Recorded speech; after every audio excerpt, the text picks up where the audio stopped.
Good morning and welcome to another edition of Mega Cares. We're always glad when you can join us as we talk to some of our guests who are here and talk to us about the things that they do in their communities. Today, I'm very happy to have a good friend of mine, Dan Witzling. Now, Dan is an executive director with the American Cancer Society, and you are originally from where? Originally from Orange County. Orange County. Welcome to Santa Maria. Thank you, Tony. Good to have Happy you to be here. Yeah. So you're down here to visit some folks, but we're going to talk a little bit about your job and everything in general. So let's go way back and talk a little bit about where you came from in Orange County and growing up and all that. Tell us a little bit about yourself. Thanks, Tony. Well, I'm just a country boy from Irvine, California. A lot of country time over there. Cows and strawberries when I was there. Now it's all condominiums. Sure. But pretty much a Southern California native and migrated up to Los Angeles for UCLA and various parts around there and pretty much stuck in that part of town, kind of looking in different things with social impact, nonprofit management over the years. So you've been in nonprofit how long now? For quite some time, a couple decades. What got you into nonprofit? What really pulled you toward that? I would think that I was very involved in environmental causes in my youth, and that just kind of bled into looking at environmental issues and social impact and things I could do that were very existential. A lot of times when we have folks in here, because a lot of our folks either work with or are volunteering for nonprofits, and a lot of times you're seeing that as children, they're seeing their parents were either doing that or they were brought in through some kind of youth club or something. Is that kind of the same story with you? It started in your youth? In maybe a different way, I would say it started in my youth. My father worked for the longest time in aerospace, but definitely they were very involved, my father and mother, in community in Irvine with kind of the Jewish community and building the synagogue and things like that. So I think most of my exposure was not necessarily what he was doing out in the world, but what he was doing kind of in our area. And I'd say that's what really influenced my interest to do kind of community building and impact and in that type of engagement. Awesome. How did you come to the American Cancer Society? American Cancer Society is a pretty unique organization. It's definitely at a global scale, but it's very intimate, and it's something that I've come to appreciate has been very impactful. Working in health and environmental causes prior to this, it was almost a natural succession to either work in a large organization like this where I can really have big change, or work in some more institutional environments that frankly weren't really my interest. Now, explain to everybody what you technically do. I think your title is Executive Director of Community Development. Am I correct? Right now, we're just going with Executive Director for Los Angeles and Central Coast area. Go with whatever you want to go with. Tell us what primarily your job entails. Sure. A lot of what I focus on is partnership development in really every direction, looking at corporations, community, and really anybody that will join us kind of with our mission, trying to expand the organization, grow the organization, and be mindful of the talent that we have within the organization to really, help people rise to the occasion, really, celebrate and strengthen our volunteer capacity, things like that. So it really causes you to look at what we're doing in different parts of, the area that I directly am involved with. And also what I look to do is to make sure that where we are and what we're doing resembles the community that we're trying to impact. And that's really been an area that we focused on pretty heavily with diversity and inclusion. Right. Talk to me a little bit about your area, because you've got a large area you're overseeing, if I remember correctly. So we're a humble 11 million people, which is larger than about 42 states in the nation. Wow. Definitely there's a high concentration of that in the LA County area. Sure. And then Central Coast rounds out the other million. Yeah. Within that, it's a pretty eclectic area, and really what I look at when I think about Los Angeles Central Coast is the heightened level of diversity in all directions. There are the most nations, the most everybody's represented from around the world in this area. It really is a good representative of what the world is made up of. You've got the different nationalities, you've got the different religious groups, different levels of income for people as well. Right, and that is actually one of the challenges that I think makes for better or for worse, a really good testing ground is that we have this tremendous dichotomy of wealth and disparity in communities that could only be less than a mile away from each other. Yeah. And thinking about American Cancer Society and where we need to be and with whom and towards what goal, and making sure we're not disproportionately in places that it's easy to be in because people are there raising their hand when there might be other communities where they don't know that they have a hand to raise that we ought to be focusing further on. What I loved about what you said was you're really enhancing what the community already has. So you're there just to kind of take in that community and have your events, and maybe even the things that you do represent who those communities are because of the diversity of it. So that's really a nice thing to hear. Yeah, I definitely think there's a level of authenticity that is required in the type of work that we do as an organization that's really not brick and mortar. It doesn't really matter where we have an office. Where we are is where people are. Yeah. And the impacts that we make aren't necessarily things that you're going to be able to see. And in fact, some of them might be the absence of something. Yes. It's the absence of smoking that's the issue. It's the lesser amount of pollution that's going to make the difference. And if people aren't aware of that, then they're not going to realize how impactful American Cancer Society really is in their lives, and all of the drugs that they're taking, the immunizations that they're doing, and all of these areas, the food that they're eating, the water that they're drinking, what we're doing to try to influence that to give them healthier lives. For you doing what you do, what is the most satisfying part of your job? I really look along these same lines. You know, when I see inspired leadership in the community, I know that we're doing our job right. When people are really taking ownership of our cause and see it as their own with staff shepherding them along, then that's really when we know that we've made an impact, and then we have the numbers to back it up. That's such a huge thing to say, too. And one thing that I've always loved about the society is you're not just telling them what to do. You're creating leadership. These people who want to be leaders in their community, and you're almost giving them the power and the ability and backing them up with that to make the difference in their community. I know we recently were just in Solvang, and they had a nice thing that they did up there. They're on their way of making that a smoke-free city, if I remember correct, right? Yes, we went through the process in 2018 to successfully pass the smoke-free outdoor ordinance. So for the first time, it's actually one of the first cities in northern Santa Barbara County area to go smoke-free, and hopefully that's going to have a ripple effect to some of the neighboring communities. It's actually a year after we did the same thing in the city of Santa Barbara. And what we did find in the process is there was a lot more support than people thought there would have been, even with businesses and some initial thoughts that businesses would be reluctant to want to support something like this because it would scare people away. Right, because you think about the valley there. We're having people visit us from other countries where it is okay to smoke, still in their countries, and it is not a big thing. And here we are inviting them to come here, spend money here, but it's worked out really well. And what I loved about what you took us to, and this is a dinner that we went to, or actually a kind of a celebration of it, was the fact that the city themselves knew that this is going to take time. We're going to do little by little. We're going to maybe handle the parking lots, then we'll do the parks, and then we're going to do, and there's this plan to make it bigger. And before people know it, like you said, there's an absence of the smoke, and there's an absence of the bad things that are happening to ourselves in that community. Yeah, if you think about it, nothing really stops people from going to Disneyland. Right. So if we have these beautiful, iconic areas like a Solvang that have so much to offer, taking away smoking cigarettes, cigars, e-cigarettes is not really going to ultimately deter people from wanting to be there. There's just a misconception that we're going to put barriers in front of people and not really relying on the fact that people make good choices when given the opportunity to do so. Now, being with American Cancer Society, you've met a lot of folks in 5 years, and you've had tons of stories. Is there somebody personally for you that you get up every day and you go, like, I'm so glad I do this? I know a lot of your volunteers, a lot of the people that work for you have that. That's their passion. That's where it's coming from. Is there somebody for you that's special? And you don't have to give me a specific name, but maybe a yes or no, and whatever you're comfortable with sharing. There definitely, without saying a name, I have a photograph of somebody who used to be a very important part of our organization's leadership, somebody that I got close to over the few years that I've been with the organization. Yeah. She did pass away.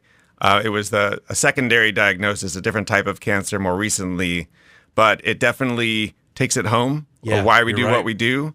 And I look at her every day when I sit down at my desk, and it just reminds me that it's a big cause, it's an amorphous cause, but it's all about individuals at the end of the day, families and the communities. and thinking about my family and why I do what I do and what keeps me going even when I'm having a difficult day. Yeah, you're right.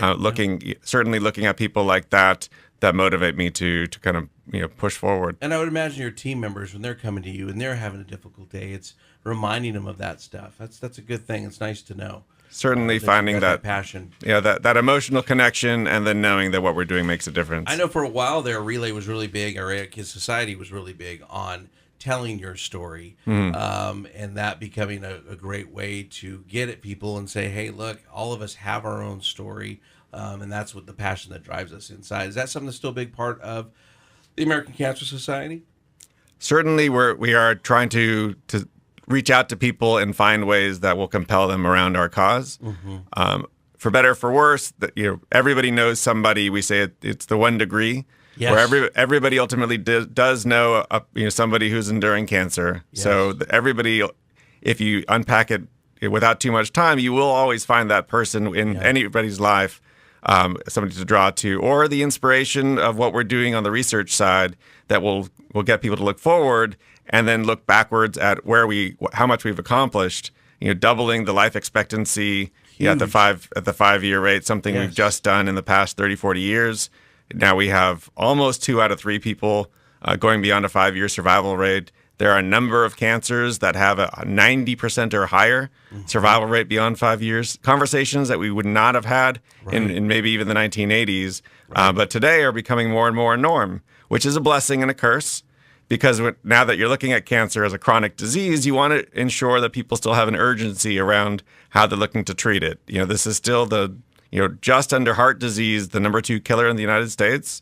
Why is that the case, and what can we do to really take it off the list, or at least push it a little bit further down? I think, too, we forget. I mean, in California, we're pretty lucky where we're getting a lot of things passed legislatively. I was with my daughter the other night. We were YouTubing a little bit and got into that wormhole. And there was old commercials to watch. So we thought, oh, well, let's watch these. We watched them. There literally was a Flintstones commercial where Barney and Fred stopped mowing the yard to go have a cigarette. And my daughter looked at me like, this isn't real. I'm all, this is very real. She's like, this would have been like when Grandma and Grandpa were kids. I'm like, yeah.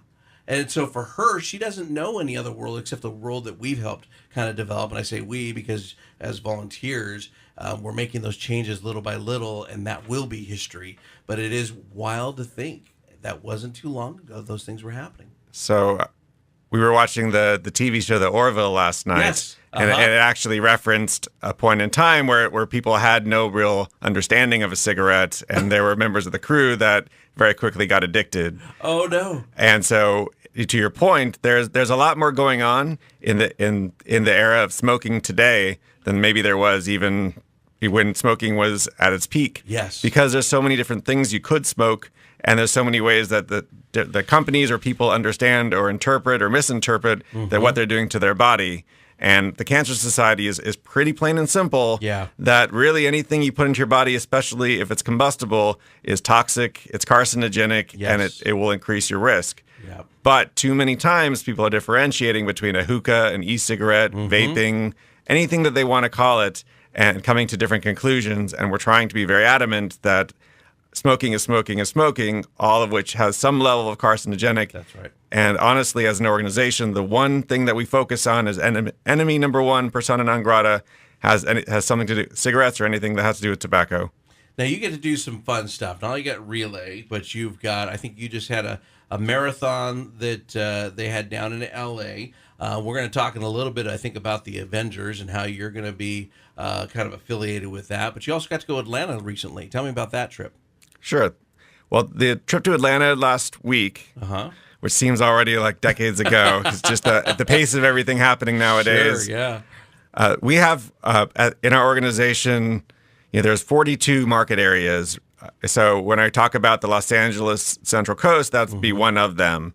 So imagine staff from all over the country working together from Puerto Rico to Guam and everywhere in between, trying to focus around our cause. And so a subset of the staff come together the past 3 years to really focus on how they can improve their leadership in their community. I was in Atlanta talking about some of the diversity inclusion work that we're doing here in the greater LA Central Coast area, teaching this leadership group about what we're doing as a model that others ought to follow. And really what that comes down to is how we've diversified our board leadership, our event leadership, looking at different communities and how we're approaching them, encouraging others to do the same. And we focus very purposely in certain communities where we're seeing that there's definite problems that we want to solve. Sure. We see African American women that have an increased or a heightened level of breast cancer than any other population. There's theories about why that is the case, some that are very confident, but it doesn't really matter because at the end of the day, if there's a disparity, then there's a problem. So we've taken it on and partnering with NAACP to figuring out how we're going to resolve this. And it's not that the Cancer Society is going to say, here's the plan, now go implement. We're going to be working together with communities to find problems, to solve problems in their communities. We're doing the same with Asian American communities, with the cancers that they believe are their top priority, as well as cancers that they believe are top priorities but might not necessarily be the case, like some of the gastro cancers.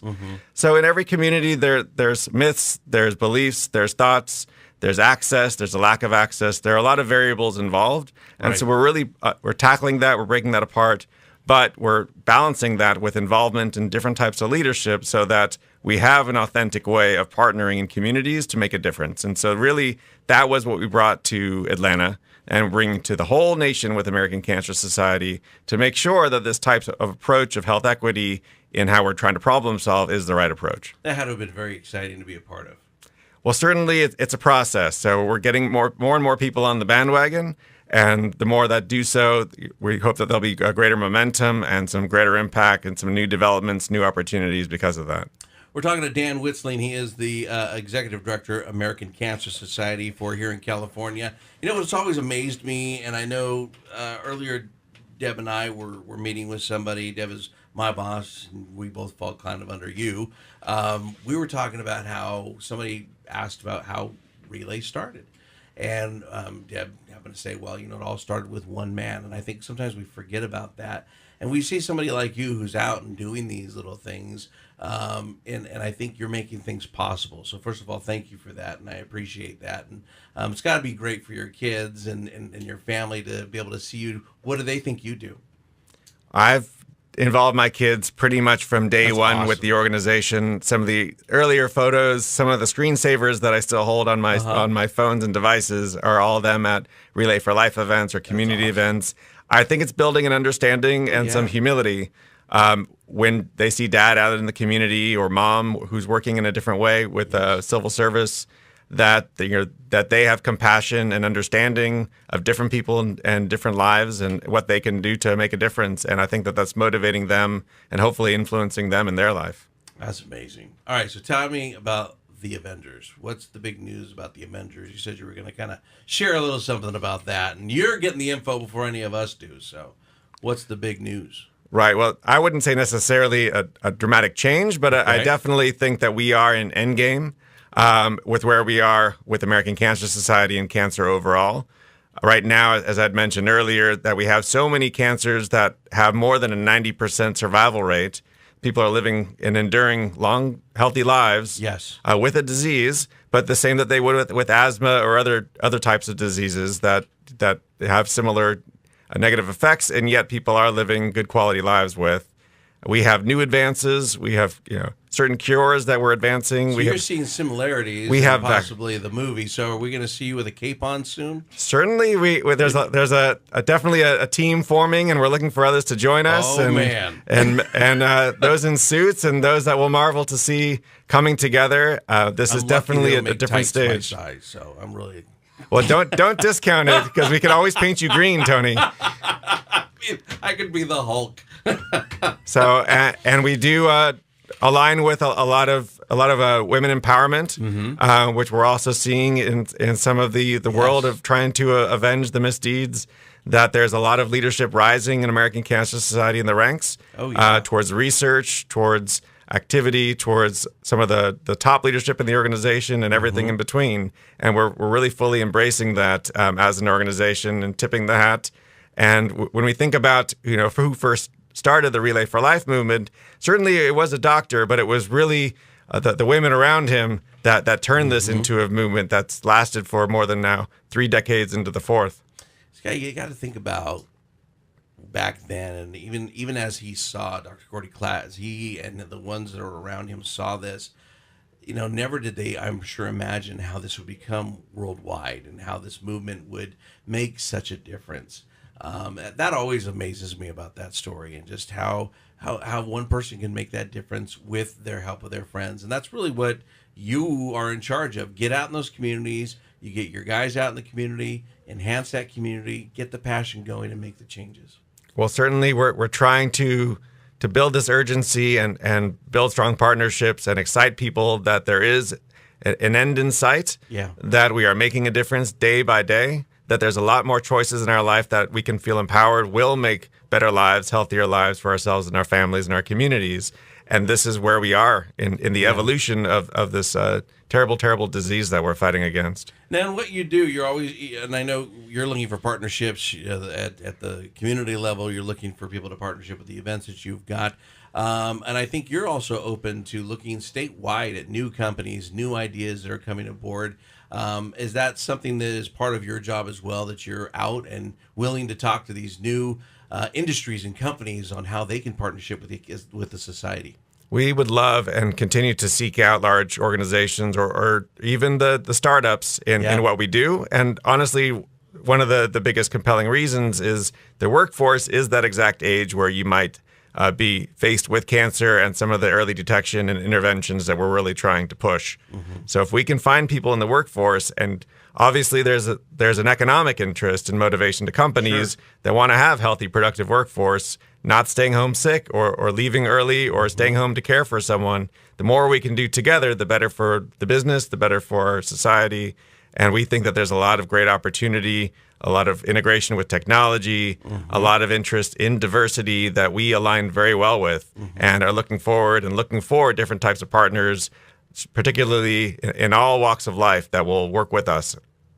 Now, you've got some more life ahead of you and plans. What's something that you would really like to accomplish in the rest of the time, and what you've got coming on, or maybe you already know about something that you want to do in the next few years?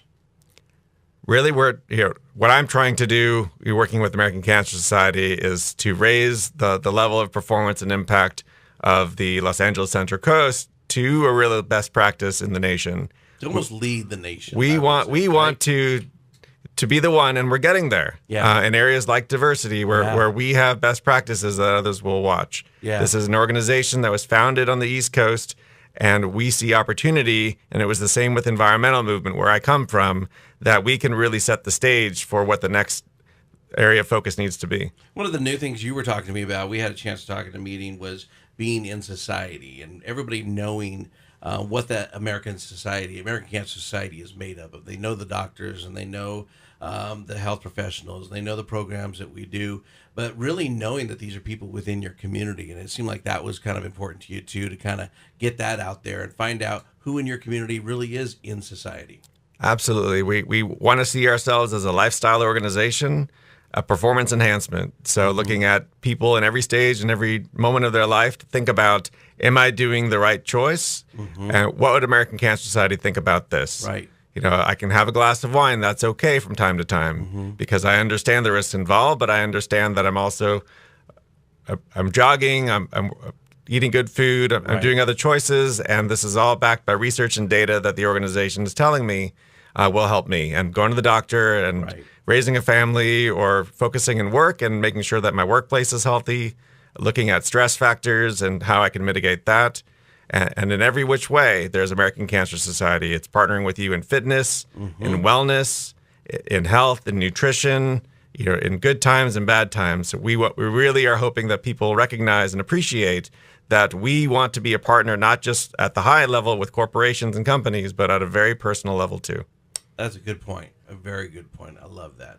Anything that I'm missing before we start to end this show and whatnot? Anything that you got coming up? Anything that you found out in Atlanta, or anything big that you want to bring out to us? We're looking forward. American Cancer Society traditionally has an event season that rallies communities together. That's really kicking off largely in April and pretty much through the rest of the year. And there's not just the traditional ways that we are engaging with communities like the Relay for Life, Making Strides Against Breast Cancer events, but there's a lot of new ways we're getting involved with youth. We're getting involved with science, technology, with STEM, and a lot of just different ways that we're engaging with companies, and we're hoping that people will look out for us and look for ways to partner with us. And this is what I'm looking forward to. And that's such a great point.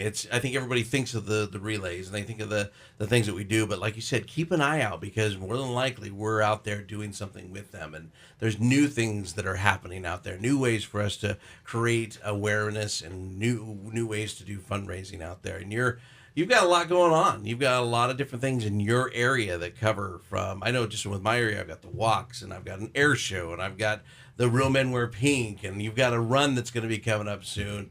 And that's just in my area. So I can't imagine what it's like for you all the way through the rest of your area.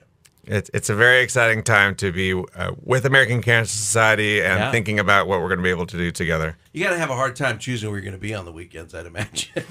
There's so many events to get to. Well, certainly we do the best we can. Well, we like having you up here in Santa Barbara, San Luis Obispo County. We'd love to have you come back up. And you've got your wine here, so I know that you love wine, and we definitely love sharing wine with you up here. So, well, we have a lot of great partnerships with wineries, and always looking for more, and other breweries and other things like that. We need to have him partner with a rodeo, I think. Get him up here, and since you got your Avengers suit on, we can put you on a bull. Sounds like a plan. I love that you're just open to it. Let's do it. Sure. Dan Witzling, that's who we're talking to from the American Cancer Society. Dan, I know that you're kind of out there. You're kind of the behind-the-scenes guy. You like your community development people to get out there, but I'm sure you're available on LinkedIn, or people can reach out to you through the society if they maybe want for their business to have that partnership and to talk to you about some possibilities within your area. Is that correct? Without a doubt, I'm pretty easy to find on just about any social media or traditional location, just through my name, Dan Witzling, and type that into whichever system that you're on, and you'll ultimately find me. There's an artist in New York, Dan Witz. Really? Other than that, I know of no other Dan Witzling in the country, so I'm an easy guy to find. Well, and Dan's really good. If your community or your place of work, like he said, new startup or established, you're wanting to create a great partnership with the American Cancer Society and all that it brings to you, Dan is a guy that can help you do that. And again, he's really open to checking out new ideas and delving into what makes your community right. Dan, thank you so much for coming in. We really appreciate it. Thank you so much, Tony. Appreciate the time together. I love it. Next week, we'll be back with another great guest who's doing something fine in this community, and you guys will learn more about what it means. So what we ask is that you get up and do something in your community. Make a difference. Do what Dan has done. Do what Dr. Gordy has done, and stand up, find a cause, make a difference in your community. You're going to make this world a better place. Thanks for tuning in to Mega Cares right here on Mega 97.1.